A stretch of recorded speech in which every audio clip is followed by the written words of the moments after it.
Salam damai sejahtera saudara-saudaraku terkasih pencinta firman Tuhan. Berjumpa kembali dengan Bible Learning with Father Joseph. Hari ini memasuki Tri Hari Suci, saya punya kejutan untuk Anda. Jadi tadi ketika perkumpulan Romo-Romo untuk misa Krisma, di mana setiap imam harus memperbaharui janji imamatnya, saya berjumpa dengan seorang pastor yang Anda pasti tunggu-tunggu selalu minta, Romo collab sama ini, Romo collab sama ini. Nah, ini kebetulan ketemu nih saudara-saudaraku. Inilah. 1, 2, siapa? Apakah Anda bisa tebak? 1, 2. Nah, ternyata Halo, Romo jumpa. Eko. Yosef. Saya sengaja membiarkan beliau itu pegang makanan sama gelas supaya tangannya nggak kemana-mana. Romo Eko, singkat saja, kita akan memasuki Tri Hari Suci. Ya. Pribadi mana yang paling menyentuh Romo Eko dalam bacaan-bacaan seputar kisah sengsara? Silakan Romo. Seputar kisah sengsara, saya paling tersentuh sewaktu Yesus bertemu dengan ibunya Maria. Itu ada direnungkan di jalan salib. Saya bisa merasakan betapa beratnya Ibu Maria sebagai seorang ibu, menangis, bersedih melihat anaknya yang menderita seperti itu, dan dia tidak bisa berbuat apapun. Sehingga pada saat saya mencoba merenungkan, tidak mudah ya berkata, terjadilah padaku seturut kehendakmu. Sungguh duka demi duka menghantam hati seorang ibu yang akhirnya Ibu Maria terima dengan ketaatan dan kepercayaan. Itu yang saat ini sedang begitu menggelora di dalam permenungan saya, Romo. Baik, pasti ketika kita tertarik dengan tokoh kitab suci tertentu, pasti ada pengalaman pribadi. Jadi tokoh-tokoh itu seperti cermin bagi kita melihat wajah kita melihat dunia kita. Dalam pelayanan Romo, di paroki-paroki, di mana-mana, apakah masih bisa ditemukan ibu-ibu atau umat-umat kita yang memang punya kegigihan iman seperti Maria? Kegigihan untuk berserah, kekuat luar biasa berdiri menghadapi penderitaan. Itu kekuatan para ibu itu. Iya, mungkin kalau bapak-bapak belum tentu, tapi para ibu ini luar biasa. Betul. Menurut pengalaman Romo bagaimana? Jangan-jangan kita pengagum ibu-ibu ya. Menurut saya, wow, saya bisa menemukan cukup banyak sosok-sosok ibu yang meneladan Bunda Maria. Mereka pada saat sakit hati, kecewa, entah dengan pasangan hidup, entah dengan anak-anaknya, walaupun menangis, walaupun hati tercabik-cabik, mereka tetap belajar untuk setia, melayani dan mencintai mereka dalam keterbatasan mereka sebagai seorang pribadi yang sakit, dan juga dalam keterbatasan orang yang dicintai itu tidak layak untuk dicintai. Begitu, Romo. Itu apakah karena ibu kita itu yang mengandung kita di perut dia, kita bagian dari badannya dia, Benar. kita itu disusui, kita dididik. Jadi seorang ibu seolah-olah tidak bisa lagi memisahkan dirinya dengan anaknya, Betul. dirinya dengan keluarganya. Ya. Jadi kekuatan seorang ibu adalah mampu menerima kekurangan, Ya. kelemahan termasuk jatuh bangun, kegagalan dari anak-anaknya. Betul. Memang berat untuk diterima, untuk dihadapi, tetapi seorang ibu akan menerima itu. Yes. Bayangkan saudara-saudara, dari mana air susu ibu? Dari darahnya dia, dari dagingnya dia, bisa diolah menjadi air susu. Ketika seorang ibu betul-betul bisa mentransformasi kesakitan saat melahirkan, kelelahannya dia, kecapeannya dia mengurus rumah tangga, menjadi kasih. Itu daya transformasi seorang ibu. Nah, kalau seorang Romo Eko, dalam pengalaman pribadi Romo, dengan ibunya Romo, dengan orang-orang yang terdekat Romo, apakah Romo juga menemukan figur Maria? Wow. Yang seperti terjadilah padaku menurut perkataanmu, bisa berdiri di bawah salib. Ya, betul.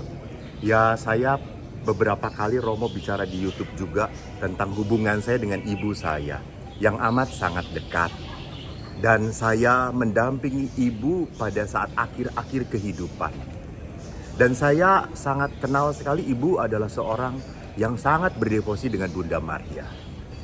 Maka bagaimana pada saat ibu meninggal kami rosario.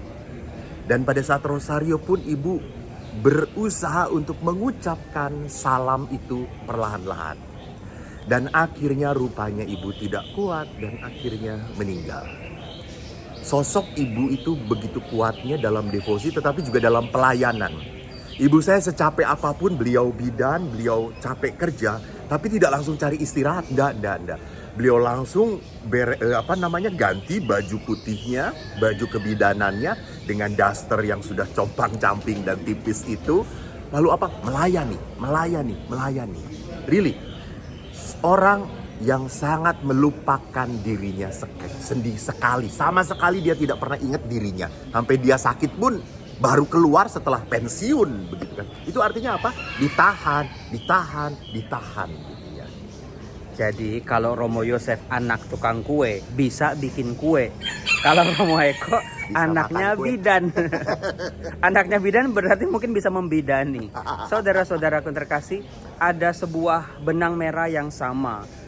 Para imam kami di hari Kamis, kami akan mengadakan misa Krisma namanya. Kami berkumpul memperbaharui janji imamat kami.